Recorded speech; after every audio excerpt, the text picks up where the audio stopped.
Bismillahirrahmanirrahim. Assalamualaikum warahmatullahi wabarakatuh.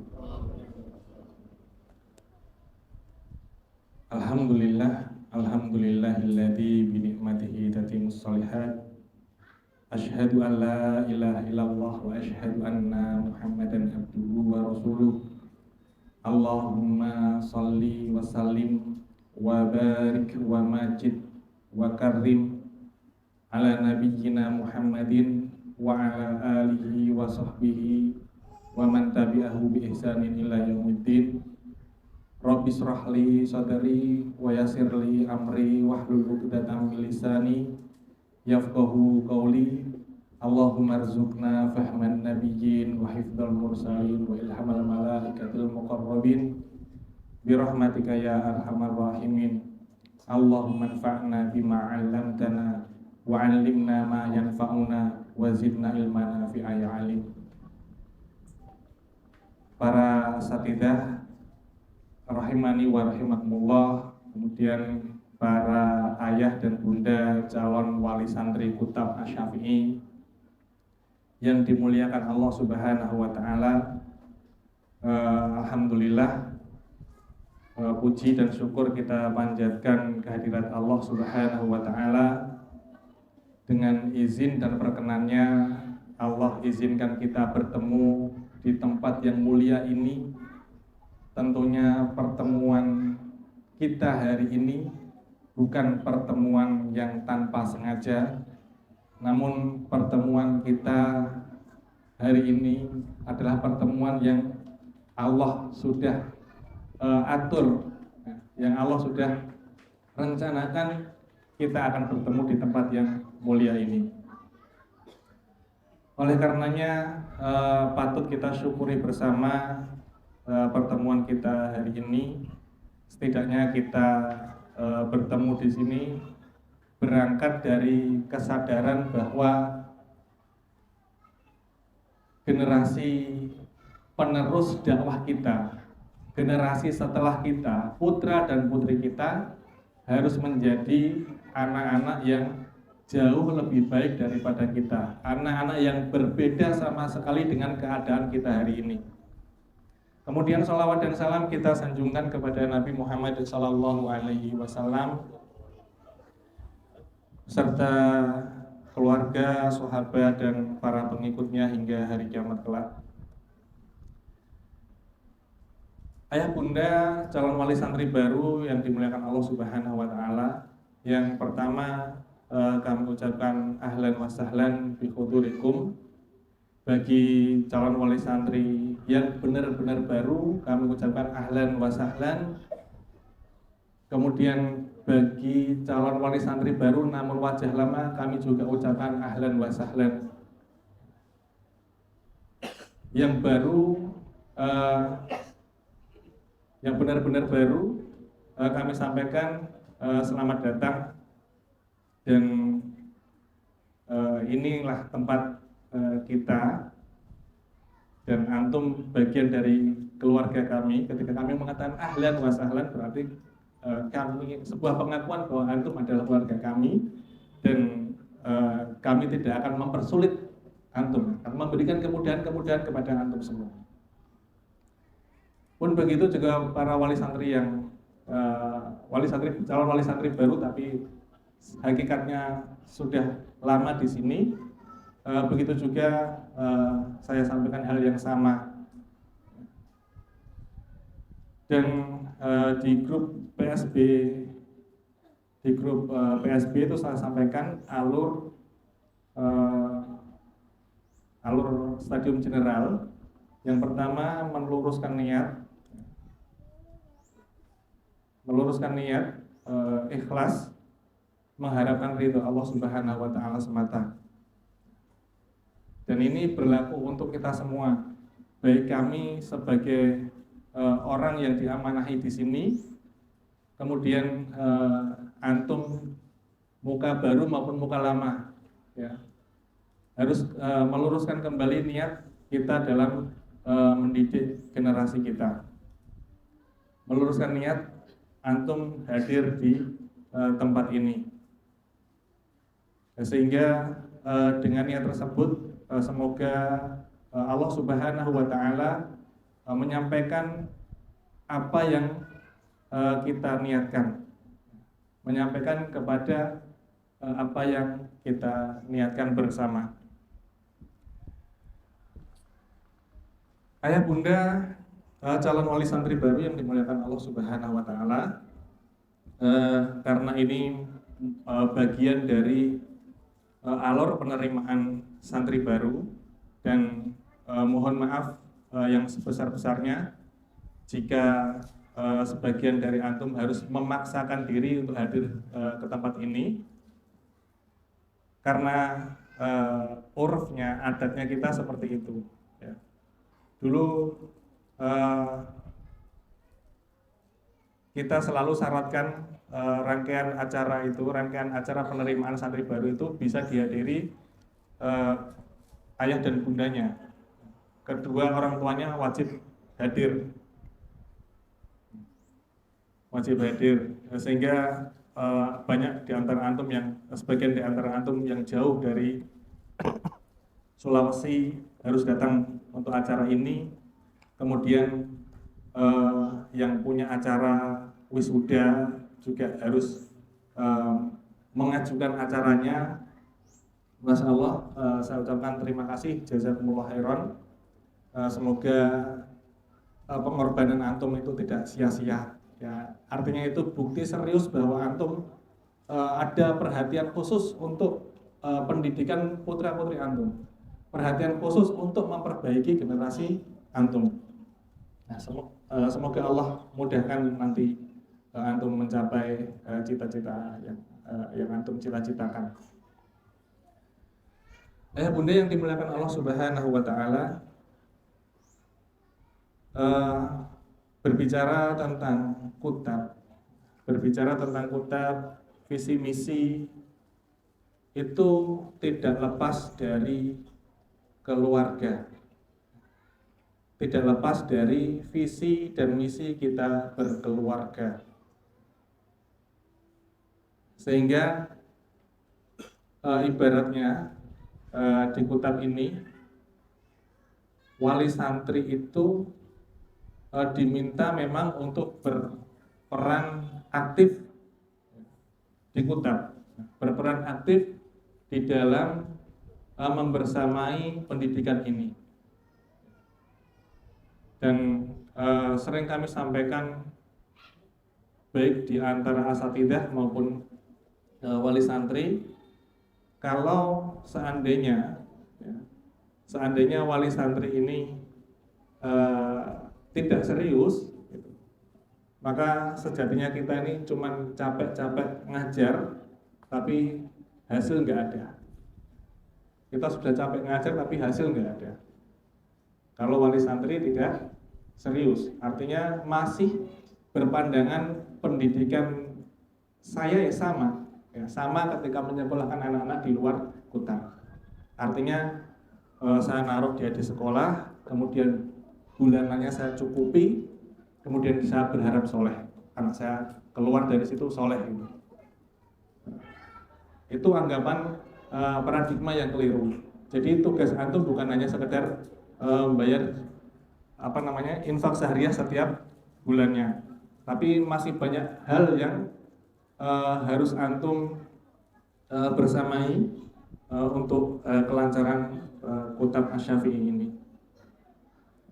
Dan di awal kami sampaikan bahwa niat itu sangat penting sekali, di mana ketika kita lihat fenomena pendidikan modern saat ini, yang notabene pendidikan modern itu semuanya materialistis, bisa dinilai dengan materi. Artinya gagal dan berhasil itu dinilai ukurannya adalah materi, sesuatu hal yang nampak. Dan di kutab memang kita sampaikan bahwa harus meluruskan niat betul-betul di dalam kita bertolabul ilm. Nah, bertolabul ilmi ini kita luruskan niat betul-betul. Karena Rasulullah Shallallahu Alaihi Wasallam bersabda bahwa man ta'allama ilman mimma yubtagha bihi wajhullah la yata'allamuhu illa liyusiba 'arada minad dunya lam yurih raihatal jannah yaumal qiyamah. Barang siapa yang menuntut ilmu, yang seharusnya dia menuntut ilmu itu hanya mengharap wajah Allah Subhanahu wa taala, tetapi dia menuntut ilmu itu hanya untuk mencari secuil dari dunia, maka baginya tidak akan mencium aroma surga pada hari kiamat. Dan ini kita garis bawahi betul-betul di dalam kita membersamai putra-putri kita di tolabul ilmi dimanapun itu tempatnya, sehingga pendidikan ini, pendidikan kutab ini sejatinya memang pendidikan keluarga. Pendidikan anak-anak kita di kutab sejatinya adalah tempat pendidikan untuk keluarga kita. Ayah dan bunda belajar lagi menjadi ayah dan bunda, belajar lagi bagaimana menjadi seorang ayah sebagaimana yang Rasulullah contohkan, dan menjadi seorang ibu sebagaimana yang orang-orang soleh dulu juga contohkan. Oleh karenanya para ayah yang dimuliakan Allah Subhanahu wa taala, perlu kita sinergikan visi kita di dalam membina rumah tangga maupun memilih pendidikan untuk putra-putri kita. Visi itu Allah sampaikan di dalam surah Al-Furqan di ayat 74, di mana Allah Subhanahu wa taala berfirman, A'udzubillahi minasyaitonir rajim. Walladzina yaquluna rabbana hab lana min azwajina wa dzurriyyatina qurrata a'yun waj'alna lil muttaqina imama. Di mana Allah Subhanahu wa taala berfirman, dan orang-orang yang beriman dan orang-orang yang berkata, ya Tuhan kami, anugerahkan kepada kami istri-istri kami dan keturunan-keturunan kami sebagai penyenang hati kami, dan jadikanlah kami imam bagi orang yang bertakwa. Di ayat ini Allah Subhanahu wa taala menyebutkan istri, ya, pasangan terlebih dahulu. Kriteria memilih pasangan, Allah garis bawahi memilih pasangan. Dan di antara kita yang hadir di sini semuanya sudah berpasangan. Ya, berpasangan artinya entah kita dulu memilih pasangan itu sebagaimana yang Islam kasih kriteria, atau asal kita cinta, wallahu ta'ala a'lam bishawab. Namun seandainya kita dulu menikah itu asal cinta, kemudian merasa asal cocok gitu ya, mungkin banyak yang perlu kita istighfari. Kemudian baru dzurriyyah, anak keturunan, artinya istri itu istri yang solihah, itu partner yang baik untuk melahirkan dzurriyyah yang qurrata a'yun. Di mana nanti di ayat lain Allah Subhanahu wa taala juga memberikan potret yang ideal maupun yang tidak ideal dalam keluarga. Nah, sebagaimana yang dibacakan Ananda Yusuf tadi di ayat akhir-akhir itu, daraballahu mathalan lil ladzina kafaru imra'atan nuhi wa imra'atan lut. Di mana Allah memberikan kita misal, Allah memberikan kita contoh perempuan yang kafir, ya, yang ingkar, imra'atan Nuh dan imra'atan Lut. Kanata tahta abdaini min ibadina sholihain. Dua perempuan ini di dalam tanggung jawab dua hamba kami yang soleh, yaitu Nabi Nuh dan Nabi Lut. Jadi istrinya seorang nabi, tapi istrinya ingkar dengan risalah yang dibawa oleh suaminya. Ya. Tapi para ulama sepakat bahwa ingkarnya istri nabi itu tidak mungkin mereka berzina, kan? Ya. Tapi mereka mengingkari apa yang dengan risalah apa yang mengingkari risalah yang dibawa oleh suaminya. Sehingga kita melihat bagaimana potret duriyahnya. Sehingga kita lihat bagaimana potret putra dan putra-putranya, keturunannya. Begitu. Kemudian Allah berikan juga misal, ya, kalau perempuannya soleh tapi laki-lakinya nggak soleh, ada misal di ayat setelahnya. Asyah bintu Muzahim. Asyah bintu Muzahim istrinya Fir'aun. Walaupun dia ini secara fasilitas tercukupi semuanya di istana yang megah, tapi dia tidak mendapatkan kebahagiaan. Sehingga yang semacam ini, istrinya yang solihah, tapi suaminya enggak, ya, ini juga bukan keluarga yang ideal. Ya. Sehingga kenapa kami masukkan di grup PSB itu semuanya ayah, ya. Semuanya ayah, kecuali ustadzah yang di situ. Yang perempuan hanya ustadzah dan yang lainnya para ayah. Karena ayah ini biasanya dalam tanda kutip lebih cuek, ya, dengan pendidikan putra-putrinya. Oleh karenanya di PSB itu yang saya masukkan semuanya adalah para ayah supaya ada perhatian. Walaupun sebagian dari istri-istri antum juga minta untuk dimasukkan, tetapi tidak kami izinkan. Ya, ini waktunya antum untuk lebih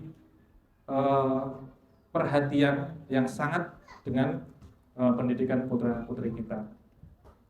Dan nanti banyak lagi keluarga-keluarga harmonis yang Allah potret di dalam Al-Quran. Nanti bisa antum pelajari bagaimana keluarga Ibrahim, ya, lahirnya adalah seorang nabi. Bagaimana keluarga Imron. Imron ini kalau kita manusia ini biasa, wah itu kan contohnya nabi, Ustaz. Contoh orang biasa. Nah, Imron ini orang biasa. Imron ini orang biasa. Punya putri namanya Maryam. Nah, dari rahimnya Maryam lahir seorang Isa alaihissalam, seorang nabi. Dan hendaknya grafik keluarga muslim itu seperti ini, ya, selalu naik gitu. Keturunannya itu selalu naik, kualitasnya. Bukan kemudian kita tinggal kualitas di bawah kita ini semakin turun, celaka ini. Maka kita berharap keluarga muslim itu selalu naik levelnya.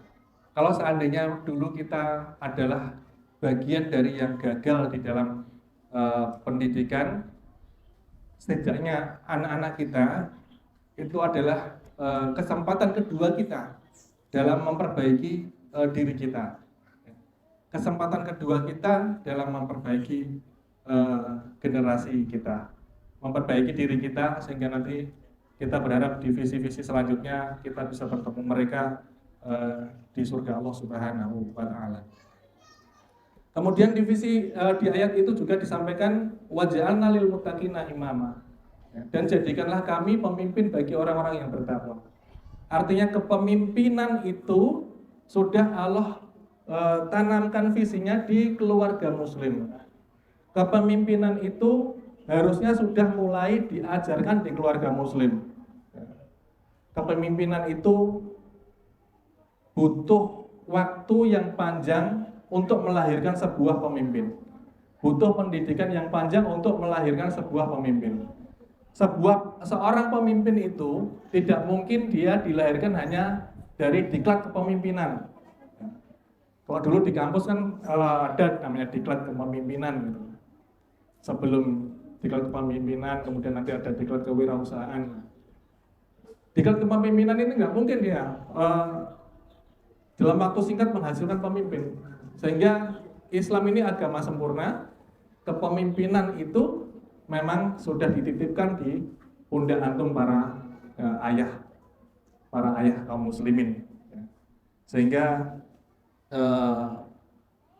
visi antum ini visi yang luar biasa, menghadirkan pemimpin dari rumah-rumah kita semua.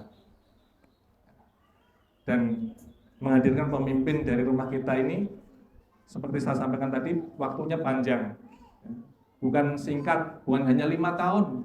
Perubahan itu tidak cukup 5 tahun, perbaikan itu tidak cukup hanya 5 tahun. Maka jalur yang kita pilih ini jalur lambat, jalur yang sangat lambat. Memperbaiki bangsa ini ya memang dari generasi-generasi yang hadir nanti. Kalau setiap rumah kaum muslimin ini hadir anak-anak yang bertakwa, dari setiap rumah-rumah muslimin, insya Allah pemimpin yang akan hadir adalah orang-orang yang bertakwa. Anak-anaknya Pak Rizal bertakwa, anak-anaknya Pak Zaini bertakwa, anak-anaknya Pak Wahyu bertakwa, anak-anaknya Pak Anwar bertakwa. Insya Allah nanti yang hadir adalah pemimpin yang bertakwa. Kemudian di ayat selanjutnya, visi keluarga muslim adalah di surah At-Tahrim tadi yang disampaikan oleh yang dibacakan Ananda tadi di depan, bahwa Allah Subhanahu wa taala juga berfirman, ya ayyuhalladzina amanu qu anfusakum wa ahlikum naro wa quduhan nas wal hijarah 'alaiha malaikatun ghiladun syidadul la ya'sunallaha ma amarahum wa yaf'aluna ma yu'marun. Yang artinya, wahai orang-orang yang beriman, peliharalah dirimu dan keluargamu dari api neraka yang bahan bakarnya adalah manusia dan batu. Penjaganya adalah malaikat-malaikat yang kasar dan keras dan tidak mendurhakai Allah terhadap apa yang diperintahkan kepadanya, dan selalu mengerjakan apa yang diperintahkan. Visi selanjutnya adalah ku anfusakum wa ahlikum naro, menjaga diri kita dan keluarga kita dari api neraka. Maka para ayah yang dimuliakan Allah Subhanahu wa taala, sebagaimana disampaikan Ustaz Hanif tadi, bahwa Ali bin Abi Thalib mengatakan ku anfusakum, menjaga diri kita dan menjaga keluarga kita itu bagaimana? Yaitu dengan cara anlimuhum wa adibuhum, ya, ajari mereka dengan ilmu syariat ini, kemudian ajari mereka adab. Dan putra-putri kita itu sebenarnya Allah sudah kasih modal kita banyak dalam mendidik putra-putri kita. Sebagaimana yang disampaikan juga tadi, kullu mauludin yuladu ala fitrah. Setiap anak yang dilahirkan, anak Adam yang dilahirkan, mereka semua lahir dalam keadaan fitrah. Dalam keadaan fitrah ini bukan berarti dia lahir seperti kertas kosong. Bukan berarti dia lahir nggak tahu apa-apa. Artinya bukan berarti dia lahir kosongan, enggak. Tapi mereka lahir di atas fitrah. Dan fitrah itu apa? Dia lahir sudah terinstall dengan din ini. Dia sudah terinstall dengan Islam. Anak-anak kita lahir itu sudah terinstall dengan Islam. Masih ingat kan Pak? Dulu kita ditanya oleh Allah Subhanahu wa taala di alam rahim dulu. Ada yang masih ingat? Ada yang masih ingat? Alastu birabbikum. Ketika Allah tanya kepada kita semua, ya. Sayang kita lupa ya Pak. Sayangnya kita semua lupa saat itu. Alastu birabbikum, kata Allah. Kemudian kita semua menjawab qalu bala syahidna. Benar ya Allah. Benar ya Allah, kami bersaksi.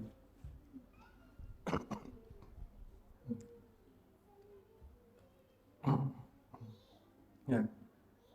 Yuladu ala fitrah fa abawahu yuhawidanihi wa yumajisanihi au yunasironihi. Maka kedua orang tuanya lah yang memelencengkan dia, yang akan memelencengkan dia menjadi Majusi, Yahudi atau Nasrani. Memelencengkan dia, membawa dia menjadi Yahudi, Majusi, Yahudi atau Nasrani ini bukan berarti anak-anaknya menjadi agama itu. Bukan hanya sekedar itu. Bahkan pola pikir anaknya sebagaimana pola pikir Yahudi, pola pikir anaknya sebagaimana pola pikir orang-orang Nasrani. Oleh karenanya antum nanti akan dapati di kitab ini ketika di hari-hari Natal, di hari-hari 25 Desember, 1 Januari itu tetap masuk. Itu tetap masuk. Artinya di hari-hari itu adalah hari-hari kita menanam akidah, menanam tauhid di anak-anak kita. Maka kita berharap di hari-hari itu ya aktivitas kita layaknya aktivitas pada hari-hari yang lainnya. Ya, tidak ada spesial. Tidak ada spesial. Sehingga kalau setiap di hari-hari itu dia diajak bersenang-senang, ya bisa jadi ya, dia menganggap bahwa hari itu adalah hari-hari untuk bersenang-senang. Oleh karenanya di hari-hari itu kita masih beraktivitas dan kami mohon kepada antum semua juga nantinya bisa kooperatif ketika hari-hari itu, tidak mengadakan acara-acara tertentu yang notabene hanya bersenang-senang atau refreshing, ya, cari hari yang lain saja. Kemudian visi selanjutnya yaitu ya, visi pamungkasnya adalah di surah At-Tur di ayat 21, walladzina amanu wattaba'athum dzurriyyatuhum biimanin alhaqna bihim dzurriyyatahum wa ma alatnahum min amalihim min syai' kullu mri'in bima kasaba rahin. Dan orang-orang yang beriman dan anak cucu mereka yang mengikuti mereka dalam keimanan akan kami susulkan anak cucu mereka dengan mereka, dan kami tidak mengurangi sedikit pun dari pahala amal mereka. Tiap-tiap manusia terikat dengan apa yang dikerjakannya. Jadi visi panjang kita adalah kita bertemu dengan anak-anak kita di surga Allah Subhanahu wa taala, Jannah Firdausil A'la insyaallah. Ya. Maka ketika kita berharap jannah yang paling tinggi, Firdausil A'la. Kemudian dari 3 ayat ini kita sampaikan bahwa visi kita berkeluarga, kalau sebelumnya kita tidak punya visi Pak, artinya kita berkeluarga asal jalan saja, maka sejak ini kita harus punya visi. Setidaknya yang ada di 3 ayat tersebut. Yang pertama adalah penyejuk pandangan mata. Yang kedua adalah pemimpin bagi orang yang bertakwa. Kemudian yang ketiga adalah dijauhkan dari api neraka, dan yang keempat dimasukkan ke dalam surga Allah Subhanahu wa taala. Nah, ini terkait visi. Dan pendidikan ini berharap membantu antum dalam mewujudkan visi di dalam keluarga antum. Sama-sama bertemu di surga. Maka pendidikan di sini yang diajarkan kurikulumnya cuma Quran dan iman. Quran dan iman. Tidak ada pelajaran yang lainnya.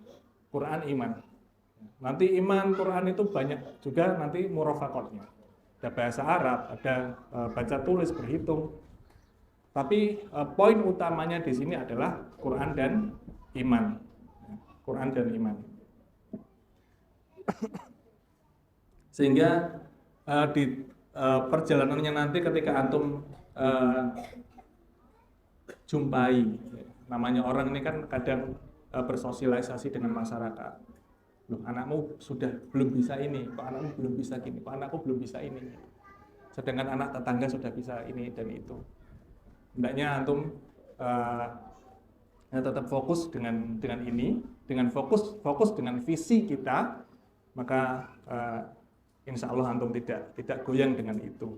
Ya, tapi kalau antum tidak fokus dengan visi, maka antum akan goyang melihat tetangganya juara lomba olimpiade matematika, wah pengen anaknya bisa kayak gitu juga dan sebagainya gitu. Maka di awal tadi kami sampaikan belajar di sini memang jauh dari orientasi duniawi, jauh dari orientasi duniawi. Ya. Sehingga kami berharap bahwa yang hadir hasilnya pun akan sebagaimana yang kita cita-citakan. Ya, karena Allah Subhanahu wa taala walaupun di Quran itu Allah sampaikan, ya kan, artinya jangan sampai kita itu melupakan dunia. Wabtaghi fima atakallah darul akhirah wala tansa nasibaka minad dunya. Dan berharaplah kalian menuju kampung akhirat. Bercita-citalah, berharap itu kita bisa mendapatkan kampung akhirat. Wala tansa nasibaka minad dunya. Dan kamu jangan lupa bagianmu di dunia. Bahwa dunia ini hanya sekedar sesuatu yang tidak boleh kita lupakan. Sesuatu yang sekedar tidak kita lupakan saja, bukan tujuan utama.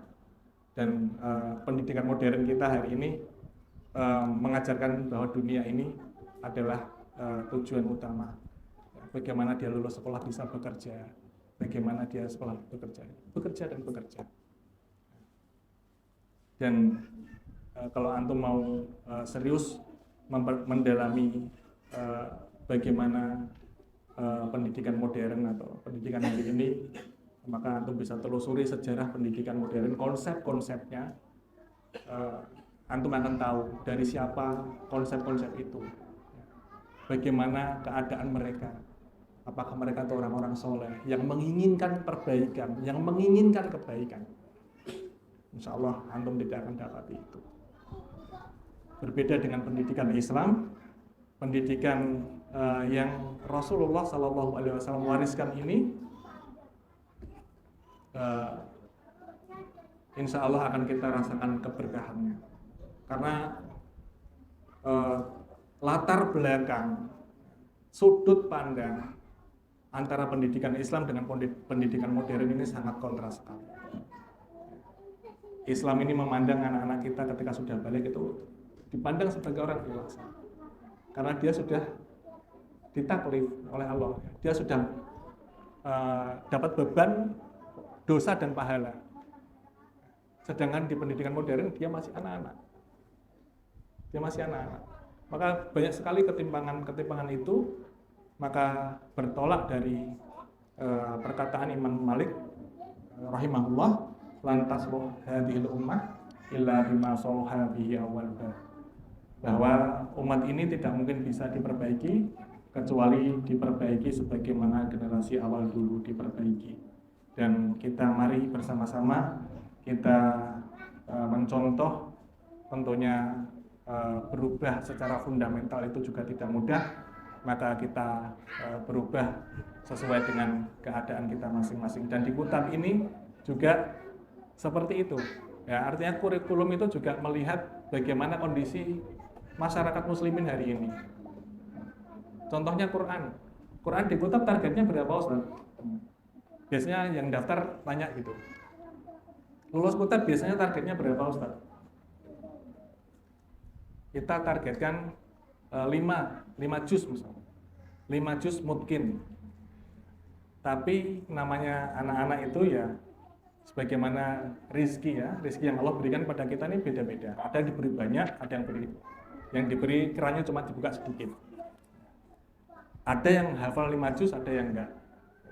Ya, kenapa targetnya 5 juz? Ya kita melihat keadaan keluarga muslim hari ini. Bisa saja kita naikkan misal 15, bisa saja. Tapi kita tetap harus mengukur input yang masuk di Kutab ini. Target 5, kalau antum siap untuk 30 selesai satu Quran, insya Allah kita layani. Target 5 juz ini, kalau antum berazam di rumah itu mempersiapkan anak lulus Kutab selesai satu Quran, akan kita layani juga, insya Allah. Gitu. Ya, tapi kita melihat kondisi masyarakat kita bagaimana, kesiapan orang tua bagaimana, sehingga kita berikan target yang realistis saja, 5 juz, tetapi mungkin. Tapi tidak menutup kemungkinan jika Ananda ini cerdas sekali, mudah sekali menghafalnya, boleh nambah sampai selesai Quran. Insya Allah kita siap untuk itu. Dan pelajaran kita, artinya kurikulum kita cuman Quran dan iman. Quran diawali dengan anak untuk bisa membaca terlebih dahulu sebelum menghafal. Anak udah harus bisa membaca dulu sebelum dia menghafal. Baik dulu bacaannya sebelum nanti dia menghafal. Dan tahap-tahap itu nanti bisa kita sampaikan di acara-acara selanjutnya. Jadi anak dituntut dia bisa membaca baru nanti menghafal. Insya Allah ketika dia sudah bisa membaca, dia akan lebih mudah menghafal dan akan lebih mudah menambahnya. Ya. Kalau biasanya kita talqin itu anak belum bisa baca, kita talqin dia 5 ayat. Nah, dengan dia bisa membaca bisa jadi 20 ayat, 15 ayat. Harapan kita begitu. Kemudian nanti di iman, anak-anak belajar tentang ma'rifatullah, mengenal Allah, mengenal Rasulnya, rukun Islam, rukun iman. Kemudian bagaimana adab-adab di masjid, adab bersama Allah, adab bersama orang tua, adab bersama Rasul, adab bersama Quran. Itu nanti diajarkan di materi iman. Adapun untuk materi umum, kita cuma hanya menempelkan itu di materi iman, hanya Quran dan calis, ya, membaca, menulis dan berhitung. Itu pun tidak sama dengan anak-anak SD capaiannya. Pasti di sini akan lebih sedikit, hanya kita ambil di kunci-kuncinya saja. Hanya kita ambil di yang sekiranya memang diperlukan saja. Karena memang waktu tidak memungkinkan, ya, waktunya tidak memungkinkan. Kemudian kita belajar dari hari Senin sampai hari Jumat. Sabtu Ahad itu kita libur. Berharap Sabtu Ahad itu adalah waktu antum untuk menjalin kedekatan dengan Ananda. Mungkin ini yang bisa kami sampaikan. Untuk hal-hal yang lainnya bisa kita bicarakan di luar forum, insya Allah. Kalau ada hal-hal yang mungkin perlu ditanyakan dan sebagainya, mungkin bisa nanti kita bicara di luar forum. Dan saya ucapkan sekali lagi ahlan wa sahlan bihudurikum, selamat datang di Kota Pak Syafi'i ini. Dan setelah stadium general ini antum sudah sedikit banyak mendapatkan gambaran tentang kondisi kita, dan silakan antum putuskan mau lanjut atau tidak. Dan insya Allah nanti kita bertemu sepekan yang akan datang di acara seleksi penerimaan. Dan tidak harus yang lama itu diterima semua atau yang baru ditolak, enggak. Artinya kita terima insya Allah yang menurut kita pantas, sesuai dengan kapasitas yang ada tentunya. Karena qadarullah di tahun ini, walaupun kalau kita bandingkan di luar, ya, yang daftar 22 itu kalau di luar sedikit. Kalau di kita ini daftar 22 ini kelihatan banyak. Karena biasanya yang keterima kan cuma 12, ya, diangkat belasan gitu.